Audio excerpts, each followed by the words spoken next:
तुम जानते हो ना, ये लीवर खींचते ही पूरे के पूरे हिमबाश लोग के सारे शस्त्र और सभी हिमबाशियों की सारी शक्तियां चली जाएंगी।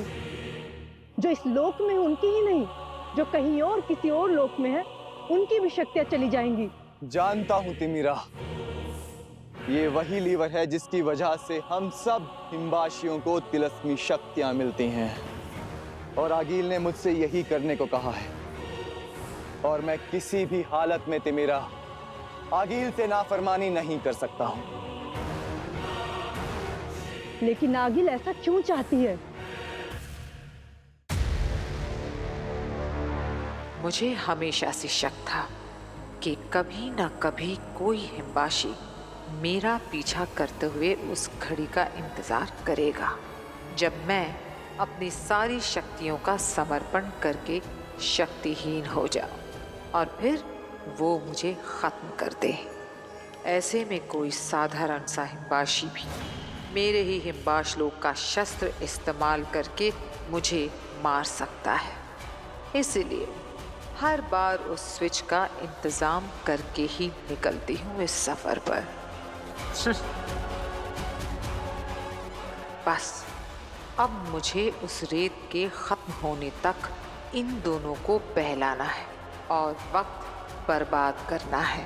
फिर मेरा वक्त बदलेगा, अंधेर वो स्विच बंद कर देगा और फिर मैं इन दोनों को ऐसी मौत दूंगी कि सुनकर ही लोगों की रूह कांप उठेगी।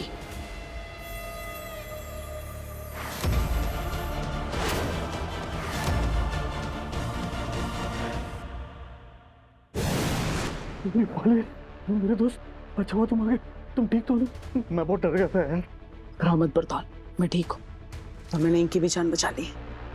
हाँ, तुम यहाँ से जाओ, लेकिन हाँ, बार बार इन्हें चेक करते रहना, ठीक है? संभालना अपने आप को।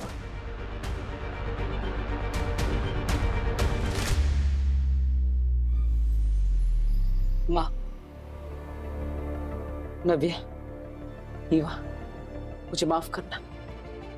मेरी वजह से आप तीनों को कितना दुख झेलना पड़ा, लेकिन मैं वादा करता हूं मैं बहुत जल्द सब कुछ ठीक कर दूंगा।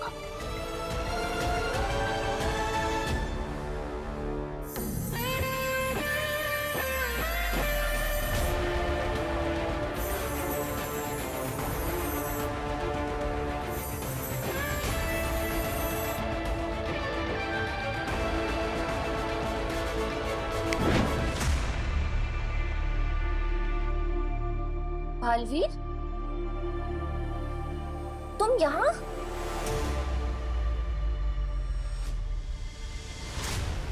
यहाँ पे क्या हुआ? हमने क्या किया?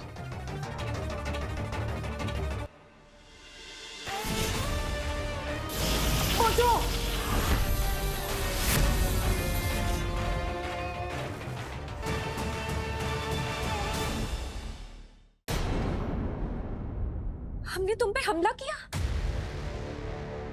My god, I am so sorry Baalveer.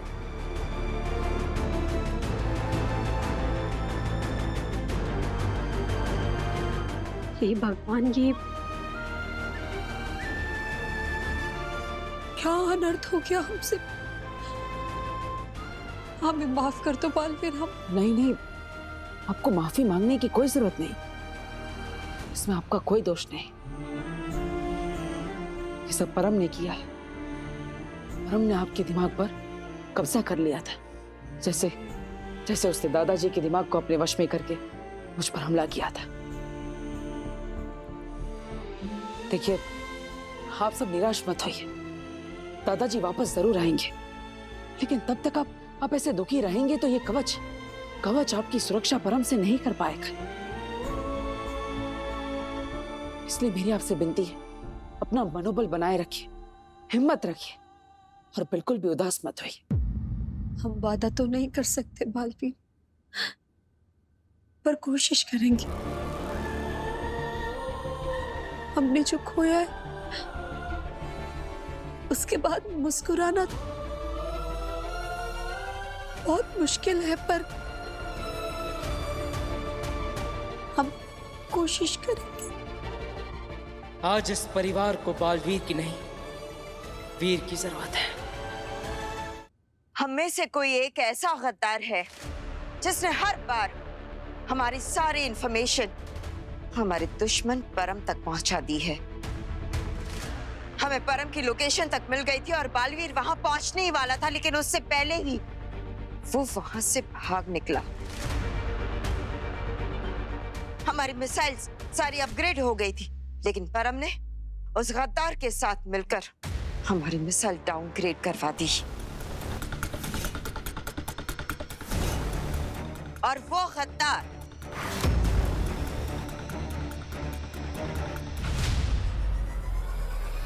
हम में से कोई भी हो सकता है।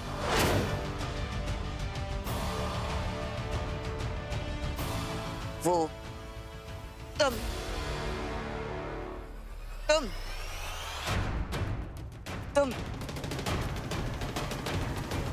या फिर तुम।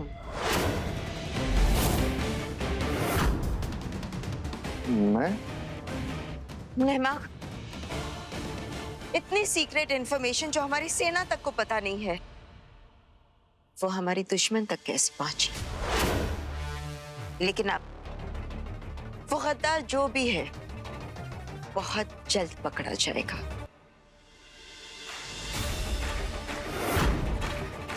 पर हम उसे ढूंढेंगे कैसे बेनाम?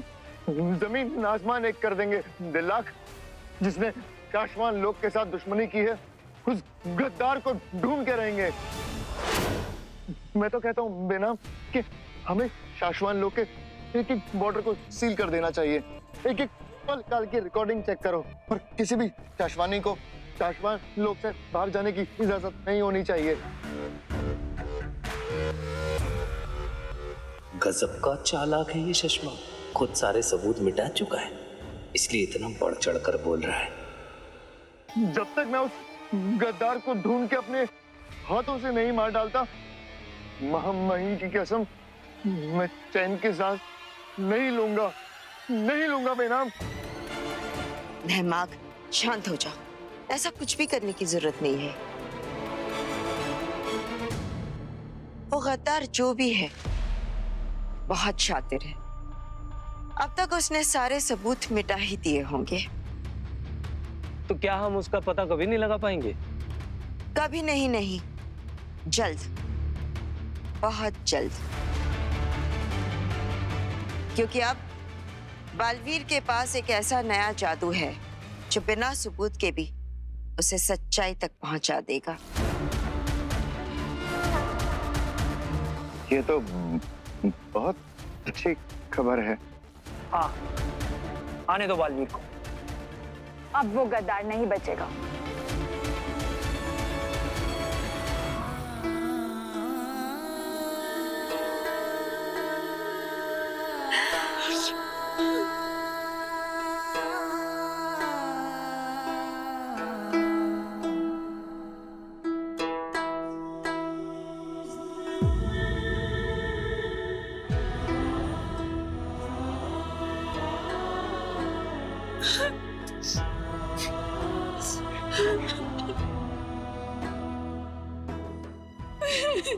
वीर, देखना तेरे दादा को क्या हो गया बेटा। वीर भैया, दादू को किसने मारा है? ये परम ने किया है ना? हमने क्या बिगाड़ा था उसका? हमारे दादाजी ने क्या बिगाड़ा था उसका? देखिए, सब ठीक हो जाएगा, आप चिंता मत कीजिए माँ, हिम्मत रखिए।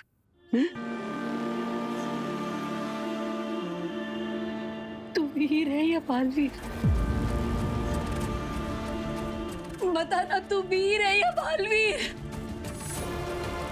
कैसे कह सकता है तू हिम्मत रख? तुझे अपने दादा की मौत का कोई दुख नहीं है क्या वीर? है माँ, है मुझे दुख, लेकिन मुझे बालवीर पर भरोसा भी है, विश्वास है कि वो दादाजी को ठीक कर देगा। ये सब बोलने की बातें हैं वीर। अगर उसे कुछ करना होता ना तो अभी तक कर चुका होता।